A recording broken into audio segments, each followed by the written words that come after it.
क्या आपके date of birth का टोटल या फिर आपके डेट जो है बर्थ का उसका टोटल 3 पर आता है? अगर हाँ, तो ये वीडियो आपके लिए है। आप रूल होते हैं देवगुरु बृहस्पति से, बहुत ही एथिकल हैं वो। इससे पहले कि हम उनके बारे में बात करें, एक छोटा-सा इंट्रो मेरे नए ऑडियंस के लिए। मेरा नाम है यशराज वर्मा, मैं हूँ एक डॉक्टरेट स्टूडेंट आईआईटी में और इसके साथ ही मैं एक सर्टिफाइड न्यूमरोलॉजिस्ट हूँ। पिछले 5 साल से ज़्यादा से दोस्तों मैं प्रैक्टिस कर रहा हूँ न्यूमरोलॉजी और अपने इस छोटे से ज्ञान से मैंने अपने आसपास के एक छोटे से सर्कल में जितने भी लोग हैं, बड़ा डिफरेंस क्रिएट करने की कोशिश की है। मैंने खुद पर्सनली भी अपने लाइफ में इसको यूज़ किया है और आज जो भी कुछ हूँ मैं, इसका भी एक छोटा-सा योगदान उसमें है। वेल अंक मेरे साथ के माध्यम से मेरा मकसद ये है कि मैं ज़्यादा से ज़्यादा लोगों तक रीच कर सकूं और अपने इस छोटे से ज्ञान से उनकी लाइफ में भी बड़ा डिफरेंस क्रिएट कर सकूं। ठीक है, अब आते हैं टॉपिक पर वापस। आपका अगर प्राइमरी रूलर या फिर सेकेंडरी रूलर, देखिए दोस्तों, ज़्यादातर लोग मूलांक और भाग्यांक बोलते हैं, लेकिन मूलांक भाग्यांक एक्चुअली हम बोल नहीं सकते, ना ही ड्राइवर कंडक्टर बोल सकते हैं, क्योंकि लोगों ने उसका कॉपीराइट ले लिया है अभी। तो मैं जो है मैं यूज़ करता हूँ मूलांक के लिए प्राइमरी रूलर, पीआर जिसको मैं बोलता हूँ, और कंडक्टर के लिए यानी भाग्यांक के लिए मैं यूज़ करता हूँ सेकेंडरी रूलर, एसआर जिसे मैं बोलता हूँ। तो अगर आपको अपना पीआर कैलकुलेट करना है तो आप डेट का टोटल कीजिए। जैसे 12 अगर है आपका डेट तो 1 + 2 = 3, और अगर आपको एसआर कैलकुलेट करना है यानी भाग्यांक अपना कैलकुलेट करना है तो दोस्तों पूरा डेट ऑफ बर्थ का टोटल कर लीजिए। यानी मान लीजिए कि 12 मई 1900 आपका डेट ऑफ बर्थ है, हालांकि वो अभी कोई ऐसा जिंदा नहीं होगा, लेकिन तो अगर आपको सेकेंडरी रूलर निकालना है तो 1 + 2 + 5 + 1 + 9 टोटल कीजिए, एक नंबर बना दीजिए उसका। अगर वो टोटल करने पर डबल डिजिट आ रहा है 28 समथिंग, तो 2 + 8 करके 1 बना दीजिए, ऐसा। ओके, अब हम बात करते हैं कि क्या इन दोनों अंकों में से आपका अंक 3 पर आता है? अगर आता है तो आपकी ज़िंदगी में दोस्तों देवगुरु बृहस्पति का बहुत बड़ा रोल है। कैसे होते हैं ये लोग, जानते हैं। ये लोग होते हैं दोस्तों बहुत ही ज़्यादा भूखे होते हैं, किस चीज़ के? नॉलेज के। तो नॉलेज के भूखे होते हैं और बहुत अच्छे काउंसलर होते हैं, ठीक है। इनका हिसाब ये रहता है दोस्तों कि जहाँ ना पहुँचे रवि वहाँ पहुँचे कवि, ऐसा वाला हिसाब रहता है इनको। तो दूसरा चीज़ ये है कि इनकी माइंड विजुअलाइजेशन दोस्तों बहुत बेस्ट होती है। आपने देखा भी होगा अपने आसपास, अगर आप 3 वालों को देखेंगे ना कभी, वो हमेशा लोगों को ज्ञान देते हुए मिलेंगे आपको। बहुत नॉलेज होता है, बहुत डिफरेंट डिफरेंट फील्ड्स का नॉलेज होता है। Very good and very best teacher यही। और साथ में ये हीलर भी होते हैं, मतलब ये आपको सुनेंगे भी अच्छे से, गाइड भी अच्छा करेंगे।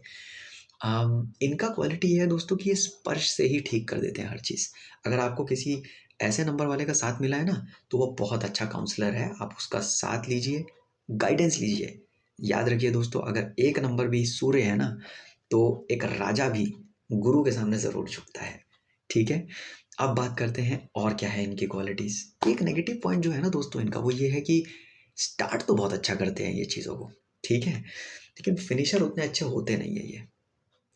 एक बात और, आपने भी देखा होगा कि देवगुरु को जो है ना हमेशा एक प्रोटेक्टर की तरह दिखाया जाता है, बचाव करने वाला, गाइड करने वाला, बचाने वाला, वो होते भी हैं, ठीक है। आप अगर हमारे सोलर सिस्टम की ही बात कर लें, क्योंकि मैं थोड़ा साइंस बैकग्राउंड का हूँ तो मैं उससे रिलेटेड भी चीज़ें करता रहूँगा, बात करता रहूँगा। तो अगर आप देखेंगे तो हमारे सोलर सिस्टम में भी ना सूरज के बाद हमारा जुपिटर ही है सबसे बड़ा। जुपिटर को ही देवगुरु बृहस्पति कहा जाता है। आप देखिए कितने सारे उल्का पिंड्स, एस्ट्रॉयड, मीटियोर सब आते हैं अटैक करने के लिए अर्थ को, लेकिन जुपिटर का इतना इतना बड़ा ग्रेविटेशनल पुल जो है, इतना स्ट्रॉन्ग ग्रेविटेशनल पुल जो है, वो सबको अपने में समा लेता है, सारी तकलीफें खुद ले लेता है और धरती तक कुछ नहीं आने देता, है कि नहीं? तो देखिए, इसलिए 3 नंबर वालों के पास आप कभी भी रहेंगे ना, ये हमेशा आपके फ़ायदे के बारे में सोचेंगे। ये कभी अपना फ़ायदा नहीं सोचते, ये हमेशा दूसरों का सोचते हैं। आगे बात करते हैं। बहुत अच्छे टीचर होते हैं, ऑलरेडी मैंने बता दिया है आपको ये चीज़। और क्या इनकी अच्छी क्वालिटीज़ होती हैं? ये आपको जनरली मिलेंगे ऐसे प्रोफ़ेशंस में दोस्तों जहाँ पे लकड़ी से रिलेटेड काम हो रहा है, हीलिंग प्रोफ़ेशन में मिलेंगे, ठीक है?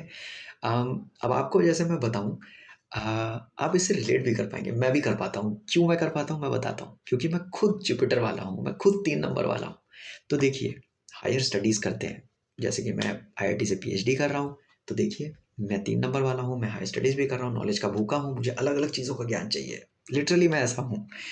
और देखिए मैं सर्टिफाइड न्यूमरोलॉजिस्ट भी हूँ, ये भी एक ऐसा ज्ञान है जो कि मैंने अर्जित किया है कि नहीं? और मैं दूसरों के फ़ायदे के बारे में बहुत सोचता हूँ, हालाँकि अपनी तारीफ़ ऐसे अपने मुँह से करनी नहीं चाहिए, क्षमा माँगता हूँ इसके लिए मैं। लेकिन ये हमारी क्वालिटी है दोस्तों, हम ऐसे ही होते हैं 3 नंबर वाले। अगर आप भी हैं, तो प्लीज़ कमेंट कीजिएगा और बताइएगा कि हाँ, आप भी ऐसे हैं।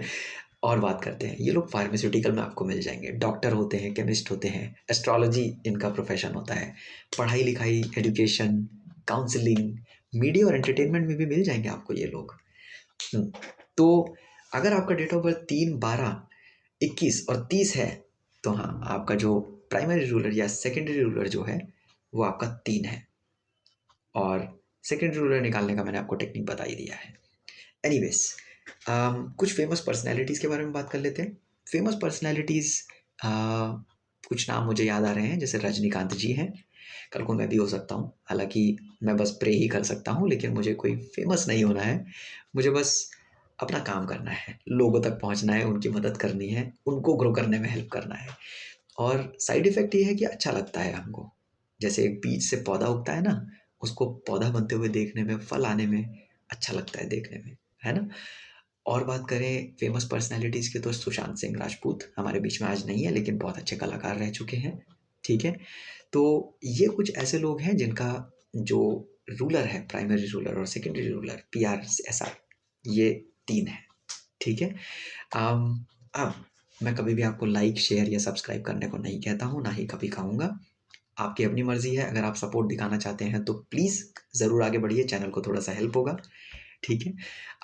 अगर आप अपने पर्सनल डेट ऑफ बर्थ का एनालिसिस कराना चाहते हैं, नीचे दिए गए व्हाट्सएप लिंक पर क्लिक कीजिए, कनेक्ट कीजिए मेरी टीम के साथ, अपॉइंटमेंट बुक कीजिए और मैं आपसे मिलूँगा आने वाले संडे को, ठीक है? इसके साथ ही मैं अपनी आवाज़ को विराम देता हूँ। अपना ख़्याल रखिए, अपने परिवार का ध्यान रखिए। नमस्कार।